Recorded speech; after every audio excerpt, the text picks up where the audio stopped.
Okay, Wednesday, 12th of June, 2024. So, how Bitcoin increases your freedom. So, let's remind ourselves of some of the first principles of Bitcoin. Censorship resistant, meaning the transactions are, immutable. That's a nice fancy word to say can't be changed. The transactions can't be reversed by a central authority at your request. The other person has to be persuaded to send the money back to you, send the Satoshis back to you. So that means then that as it's censorship resistant money, it means that you can spend your money on things you want, whatever it is. And there's no one going to stop you, no one going to question you, no gatekeepers to ask you why, how, when, how, where, this, what, how. No interrogation. Meaning it's yours. Now, there's this great video, great quote as well, this tweet really, from 4th of May 2024. Bitcoin is to money what the First Amendment is to free speech.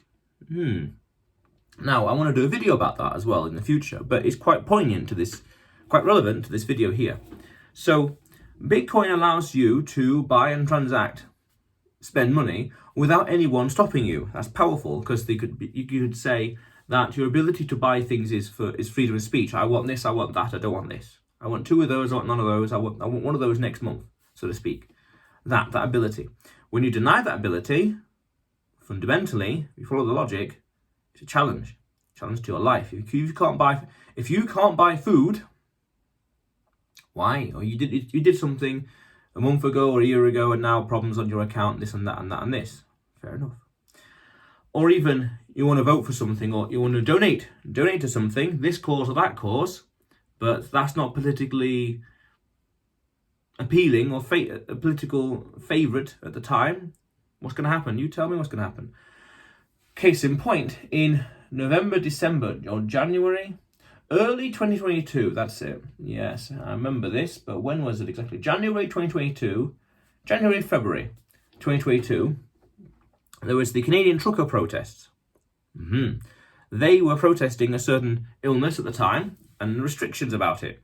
Fair enough. Okay. Now, the issue is that people that donated towards that cause and the people involved in the cause directly, they were financially punished. They had issues with their bank accounts suspended and beyond. But those that used Bitcoin, well, it could have been a different story. I'm sure there's videos out there, people talking about their experiences, what happened here and there, by all means. But the principle here is that the people that had the money that donated, third parties or central authority, remember Bitcoin is decentralized, would have seen that and reported that to who knows who, and who knows where and who knows when, and they would have been in trouble. Okay, but through different means, like with Bitcoin, what would have happened? There's no central authority to appeal to. There's no way to return that transaction or to take the money back from the protesters, things like that. Exactly. And you want this, or you believe in this political cause, or this idea, or this cause in general. You want to donate towards it. You can't. Why? Because it's not a political favourite at the time. So your freedom of speech is being stifled inadvertently. Your freedom of speech is being stifled by not being able to express yourself financially. Not being able to express yourself financially. Again, I want this, I want that, I don't want this, I want 2 of those, I want one of those next month. I like this cause, so I'm going to donate to it. Things like that. What is that phrase, that old adage? Don't vote with your feet.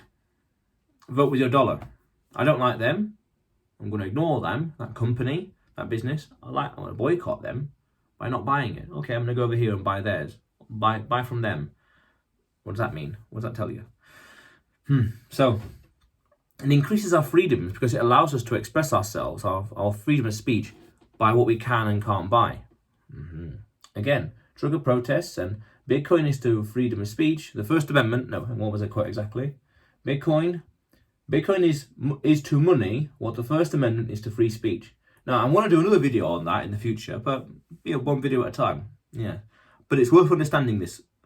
Because again, we want to look at the first principles, understand the first principles of Bitcoin, the maths, the computer science, the logic behind it, the physics behind it, and follow the logic, follow the praxeology, the human interaction. How does that thing, this mathematical fact, Mathematical fact, how does that affect human behavior, human interactions, human incentives? This is where the game theory of Bitcoin comes from. This flywheel, this vicious feedback loop, this flywheel of adoption. I did a video about this as well. The coming hyper-Bitcoinization. A few weeks ago, I really can't remember now. A month ago, I guess. I really can't remember. But the point still stands. Things are happening, and it increases our freedoms, at least through freedom of speech. Powerful stuff. Because then your voice, the way you want to express yourself, can't be stifled. The money can't be returned or confiscated by a centralized third party, and it's censorship. Therefore, it's censorship resistant. Powerful stuff. No. Yes. But otherwise, you will see me tomorrow.